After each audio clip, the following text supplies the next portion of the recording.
Vamos começar essa edição com a guerra em Gaza, que está ganhando intensidade. Antes, meu boa noite aos participantes hoje da nossa roda, começando por Daniel Hittner, em Brasília, embaixador Rubens Barbosa ao meu lado, na bancada, obrigado pela disposição. Lourival, obrigado pela disposição de estar aqui também conosco. E o Caio Junqueira, meu boa noite, Caio, é você aqui à minha esquerda. Aos fatos primeiro, o primeiro-ministro de Israel, Benjamin Netanyahu, deixou claro nesta segunda-feira que se opõe a qualquer pedido de cessar-fogo. A operação militar por terra em Gaza hoje conseguiu libertar uma refém, uma militar que fora capturada pelo Hamas. Acompanhe. As tropas avançam cada vez mais sobre o território palestino. Estão 3 quilômetros para dentro da fronteira norte, em direção ao sul de Gaza, no que é conhecida como a segunda fase da contraofensiva. Dezenas de integrantes do Hamas foram mortos nos últimos dias, segundo as forças de defesa de Israel, que falam também em 2 militares feridos, um em estado grave, e na libertação de mais uma refém, a soldado israelense Ori Megdish, resgatada durante a operação terrestre. O exército, no entanto, não deu mais detalhes. A soltura deixou a cidade da Soldado, no sul de Israel, em festa em meio à guerra. Por outro lado, o país confirmou a morte de uma outra refém de 23 anos. Shani Luke, que tinha cidadania israelense e alemã, havia sido raptada no Festival de Música Eletrônica. O primeiro-ministro Benjamin Netanyahu disse que o resgate dos mais de 230 reféns é prioridade e que isso será mais eficiente por terra. Os ataques aéreos entraram na terceira semana, ainda mais fortes. Atinge inclusive o sul de Gaza, para onde a população foi ordenada a se refugiar. Acabou de cair uma bomba atrás desse prédio. Meu Deus do céu, as bombas não param. O desespero gravado em vídeo é do palestino brasileiro Hassan Rabi, que vive em Khan Yunis. Da janela, dá pra ver criança ferida aqui. Mais de 8.000 pessoas já morreram em Gaza. Com falta de comida e água, a Agência da ONU para os Refugiados Palestinos alerta para o agravamento da crise humanitária. Nos últimos dias, centros de armazenamento de alimentos foram saqueados. Prestes a passar a presidência rotativa do Conselho de Segurança da ONU para a China, que assume no dia 1º de novembro, o Brasil voltou a pedir uma trégua humanitária no conflito. Brazil urges a united shift towards de-escalation and calls on all parties to act with the utmost restraint. A cessation of hostilities is urgently needed to create the conditions for a full, durable and respected ceasefire and the resumption of a credible peace process. Israel afirma que um cessar-fogo agora seria uma vitória para o Hamas. Just as the United States would not agree to a ceasefire after the bombing of Pearl Harbor or after the terrorist attack of 9/11, Israel will not agree to a cessation of hostilities with Hamas after the horrific attacks of October 7th. Calls for a ceasefire are calls for Israel to surrender to Hamas, to surrender to terrorism, to surrender to barbarism. That will not happen. Embaixador Rubens Barbosa, a posição brasileira, tal como agora assistimos pelas palavras do nosso chanceler Mauro Vieira, é, do ponto de vista diplomático, um non-starter. Está claro que não há possibilidade de se aprovar uma resolução nesses termos formulados pelo nosso chanceler. Um cessar-fogo duradouro para começar uma negociação de paz, não é o que está na mesa. Por que essa insistência? Eu venho insistindo muito na questão da opinião pública interna, em todos os países. Isso aqui está voltado para a opinião pública brasileira. O pronunciamento do primeiro-ministro Netanyahu foi feito para a opinião pública interna. A entrevista que o assessor de segurança nacional americana deu há 2, 3 dias atrás foi feita para a opinião pública interna americana. Então, essa guerra, ela está aumentando de intensidade. Nós estamos vendo agora a entrada de Israel no território de Gaza, né, com problemas humanitários crescentes. Isso vai inflamar, na minha visão, ainda mais a opinião pública. Nós já vimos aí manifestações na Europa, vimos esse incidente lá na Rússia, agora no aeroporto. Enfim, eu acho que o pronunciamento do Brasil é o último, porque amanhã termina o período do Brasil lá na ONU, visa estabelecer um diálogo interno, dizendo que o Brasil é o líder. Houve um pronunciamento até do embaixador da Palestina agradecendo. O Mauro Vieira está lá com o ministro, porque normalmente é o embaixador que cuida desses temas na ONU, mas o ministro foi lá para mostrar o empenho do Brasil. Agora, concretamente, o peso do Brasil não vai ser decisivo para a aprovação dessa resolução e não está tendo até para a liberação da passagem dos brasileiros que estão lá na fronteira. Lorival, se a gente considerar o que está acontecendo do ponto de vista da operação militar israelense, há uma dúvida de interpretação. Uns atribuem o que até aqui foram, digamos, 3 tentativas de ataque em pontos diferentes a uma, digamos, postura de respeitar a pressão americana e europeia para demonstrar contenção na operação militar. A outra interpretação é, não, isso daí é puramente uma operação militar de preparação do campo de batalha. Então, pouco ligando para o que americanos ou europeus possam exercer de pressão. Qual a sua?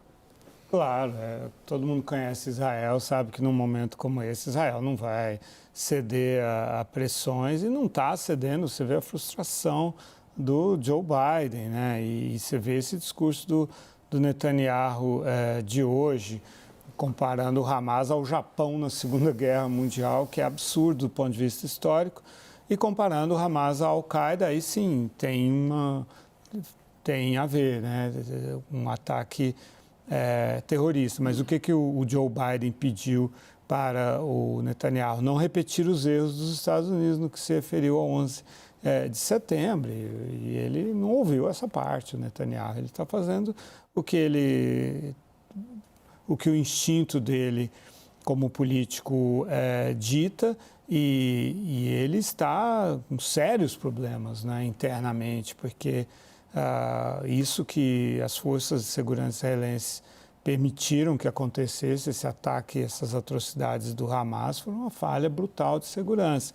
E ele está tão desesperado que ele tentou culpar o Shin Bet, o serviço secreto interno, depois teve de retirar o tweet dele, tal o clamor que provocou. Então, numa certa medida, existe um cálculo político interno do Netanyahu de tentar compensar as falhas de segurança que se devem ao fato de que as forças de segurança estavam concentradas na Cisjordânia e em Jerusalém para executar as políticas desse governo de colonização, de tensões contínuas na Cisjordânia e de acesso a judeus ao complexo da Mesquita de Al-Aqsa, o que gera tensões e consumiu as energias das forças de segurança. E, por outro lado, uma resposta eminentemente militar também, né, que leva em conta também o desejo de não permitir grandes baixas, grandes perdas israelenses. Então, algo mais gradual, mais localizado. O Daniel está me pedindo a palavra.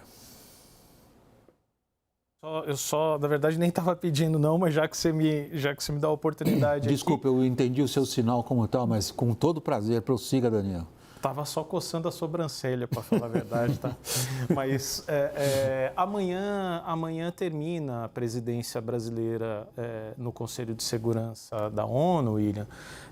O Brasil não tem expectativas muito altas, tem uma expectativa até bastante realista sobre alguma votação ainda no Conselho de Segurança de resoluções. Está fazendo algumas consultas antes com os membros eleitos, aqueles 10 membros eleitos, e depois, se houver consenso entre esses eleitos, submeteria um novo texto aos membros permanentes com poder de veto, sem grandes expectativas, porque já houve vetos mútuos, e até tem uma frase curiosa de notar do chanceler Mauro Vieira hoje, que era mais ou menos a seguinte: ele apontava as discórdias entre os membros permanentes, impedindo de alguma declaração que fizesse um apelo mais veemente pela paz, e dizia que não era possível que isso acontecesse por causa de antagonismos históricos. Isso por causa de uma percepção muito grande, estavam me dizendo assessores do Mauro Vieira que estão lá em Nova York, uma percepção muito grande de que o debate no Conselho de Segurança hoje está extremamente contaminado por outra guerra, que é a guerra da Ucrânia contra a Rússia, e ali, até o Mauro Vieira terminou de falar hoje, veio o embaixador russo fazendo alusão à guerra na Ucrânia e dizendo mais ou menos o seguinte: olha, os Estados Unidos cobram uma postura aqui quando é em relação à Ucrânia e agem de outra forma em relação ao conflito Israel-Hamas. Então dá a impressão de que o Conselho de Segurança da ONU está muito capturado ainda pelo fantasma da guerra Ucrânia-Rússia, né? Qual tem sido nossa postura aí em termos de formulação dessa política, Caio, lá dentro? O que você tem ouvido lá de dentro? William, hoje eu tive 2 conversas ali com fontes graduadas do Itamaraty, uma on the records, que foi com o embaixador do Brasil no Cairo. Eu senti muito na linha do que o Daniel está passando, caindo na real. O Brasil caiu na real. E eu tenho a leitura de que essa última fala do Mauro Vieira hoje é uma... Vamos deixar a biografia, né? Vamos deixar a nossa passagem no Conselho, na presidência, com um discurso forte, bonito, que pega, né? Que trata ali das vítimas. O embaixador do Brasil no Cairo, no Egito, muito realista. Falou, olha, no curtíssimo prazo, sem qualquer condição dos brasileiros saírem de lá, para os brasileiros saírem de lá só dentro de um pacote único, essa expressão que ele utilizou, que tem a ver com cessar-fogo, que tem a ver com uma saída para a guerra, que tem a ver com Israel, Estados Unidos e Palestinas, né? O embaixador ele chama autoridades de fato de Gaza, é a expressão que ele usa. Não vai o Brasil, por ser o Brasil, tirar os 34 brasileiros, tampouco ajudar sozinho a tirar os 5 mil estrangeiros de lá, se não houver um pacote, uma solução que tenha a retirada deles, mas tenha a solução para cessar fogo, acesso humanitário. E uma outra fonte graduada diretamente envolvida nessa negociação, super pessimista e olhando uma escalada do conflito, é meio óbvio, né? Todo mundo está olhando isso, mas admitindo que não há qualquer margem de manobra para o Brasil neste cenário e para outros países também.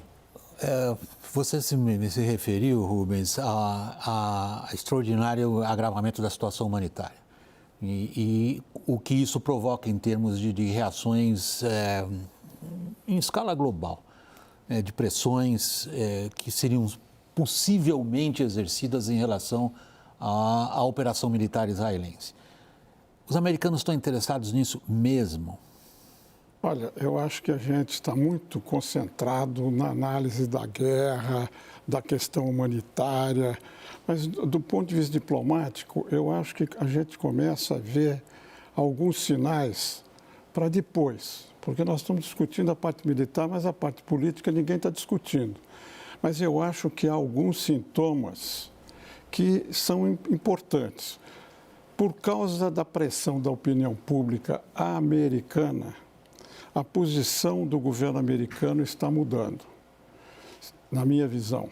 Se você analisar, nesses últimos 70 anos, a posição americana, desde 47 até aqui, os Estados Unidos nunca contribuíram efetivamente para garantir a segurança de Israel, que é a filosofia básica, e a criação do Estado palestino. Nunca houve isso. Se você prestar atenção nos últimos pronunciamentos do Biden, do Blinken e, sobretudo, esse último do assessor de segurança, você vê aí algumas coisas diferentes que os americanos nunca fizeram. E a imprensa não está prestando atenção nisso. Além do que... Anunciou uma manchete do New York Times de hoje cedo dizendo o seguinte: o que Biden diz a Israel agora vem acompanhado de palavras de cautela. Bom, essa é a primeira coisa que Israel não cumpriu. Ele está falando outras coisas também que a guerra está obscurecendo.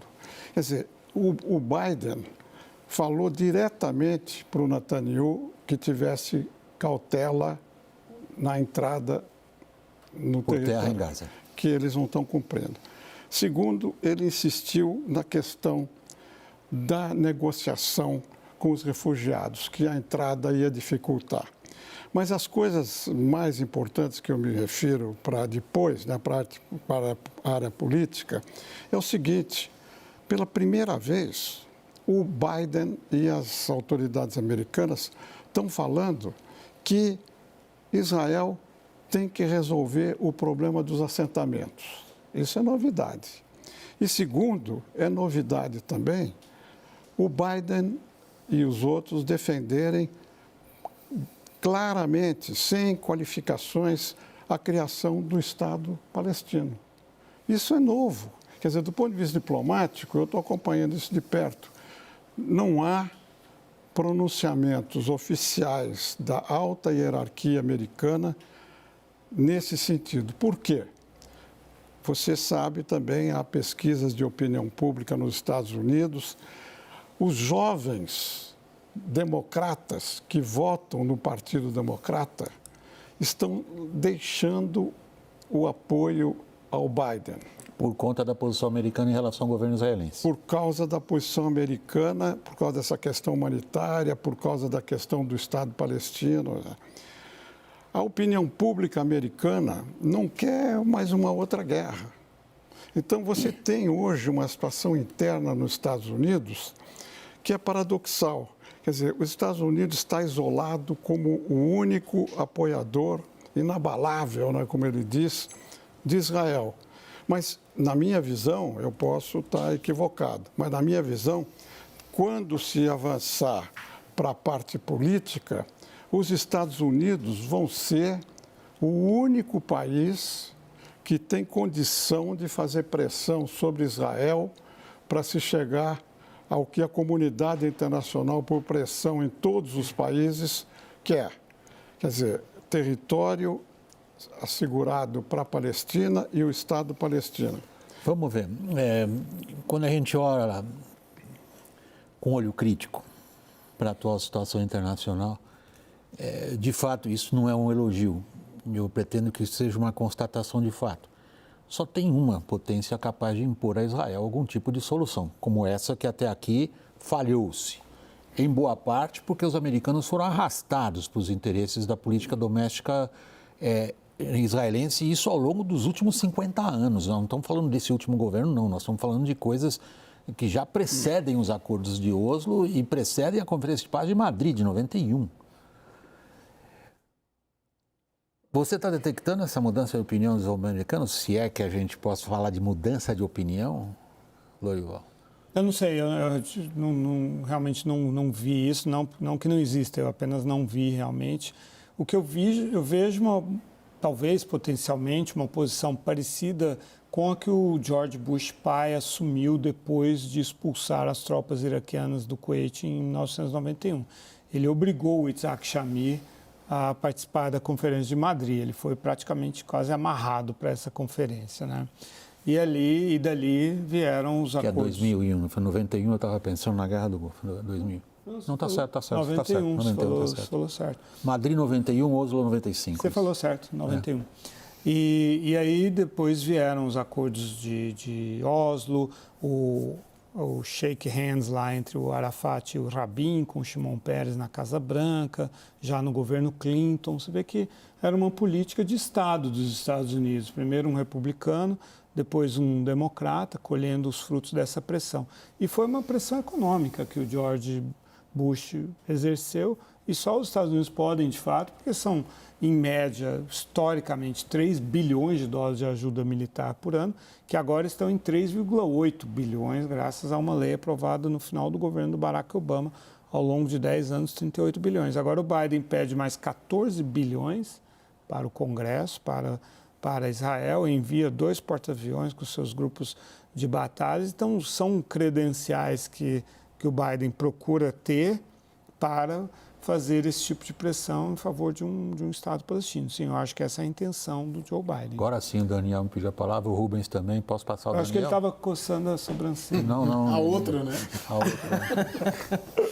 Eu só queria fazer um aporte em relação ao que vocês estavam mencionando sobre a opinião pública americana. Eu acabava de pegar aqui um dado do Pew Research Center, que é um instituto de pesquisas americano, que fez uma pesquisa em 2022 sobre a percepção da sociedade americana em relação a Israel. 55% dos americanos pesquisados tinham em 2022 uma visão favorável de Israel, inclusive na questão Israel-Palestina. Palestina. Só que aí quando a gente pega o público de 18 a 29 anos, o público mais jovem e que tende a ser mais simpático ao Partido Democrata, 56% tem uma visão desfavorável de Israel. Então, talvez por isso Biden tenha que ser tão cuidadoso, né, com a abordagem que ele está fazendo em relação aos ataques agora à ofensiva de Israel em Gaza, para não perder o apoio ali desse público que, de certo, não vai cair no colo dos republicanos, mas que talvez se sinta, no ano que vem, menos engajado na campanha do Partido Democrata, menos engajado numa votação pela reeleição do Biden. Fica à vontade. Só dizer assim, mas depois dos ataques isso mudou. O apoio americano é maciço a Israel. Eu conheço essa estatística, isso piorou muito depois do ataque, depois da reação. Agora, hoje o noticiário, dentro do que eu estou dizendo, na Cornell University, houve distúrbios, brigas dentro da Universidade de Cornell. Então, lá nos Estados Unidos, esse assunto está virando um tema político. Na Inglaterra, nos Estados Unidos, na França, a França tem 20% de muçulmanos. Então, essa questão, como eu disse, a gente está muito focado na guerra e passou despercebido esses dois fatores. A gente vê na televisão, manifestação e tal, mas isso aí eu acho que está forçando os Estados Unidos, como eu disse, paradoxalmente, ao longo desses 70 anos, os Estados Unidos sempre ficaram do lado de Israel, continuam do lado de Israel. Agora, em termos geopolíticos, nem a China, nem a Rússia, nem o Irã tem condições de intervir ali para resolver esse problema, porque eu acho que a situação da opinião pública vai piorar ainda mais. Então, a pergunta que está parada no ar, Rubens, é essa que você acabou de mencionar. Irã, China, Rússia, tem poucas, digamos, hardware, 2 porta-aviões para impor qualquer coisa ali. Agora os americanos têm? Não, eu acho que a expansão da guerra, que é uma ameaça que está lá, Hezbollah, Irã, tudo isso que a gente acompanha, o Líbano, é uma possibilidade, ninguém descarta isso. Agora, ninguém, na minha visão, nem os Estados Unidos, nem a China, nem a Rússia, nem o Irã, querem dar o primeiro tiro. Eles não interessa a eles fazer isso. Por isso que eu disse que era paradoxal, os Estados Unidos sempre serem o maior aliado de Israel, e eles estão agora com credencial, depois que acabar tudo isso que está acontecendo, quando entrar a parte política, eles estão com credencial para pressionar pela primeira vez Israel, por causa da opinião pública. Inclusive, nós vimos aí na Palestina, em Israel, a opinião pública contra o primeiro-ministro. Metade da opinião pública de Israel, se pudesse, derrubava o primeiro-ministro. Então, porque estão contra isso também. Se você lê o New York Times, lê outros jornais americanos com israelenses, não é, que escrevem, né, o Thomas Friedman e outros, estão todos contra. Então, eu acho que está se criando pela primeira vez em 70 anos, está se criando uma condição propícia para resolver esse problema. Porque nós estamos chegando perto da Guerra dos 100 anos. Se lembra, na Idade Média, a Inglaterra e a França? 100 anos, nós estamos com 75. Se você não resolver isso agora, você pode, se os Estados Unidos, porque os Estados Unidos estavam isolados. Rubens, sem ir demais lá para trás na história, mas usando como analogia a situação que nós estamos vivendo agora, vários dos comentaristas americanos estão dizendo que nós estamos escorregando para a escuridão, que nós estamos escorregando para a lama, e usam como comparação a Primeira Guerra Mundial, na qual todo mundo falou com todo mundo.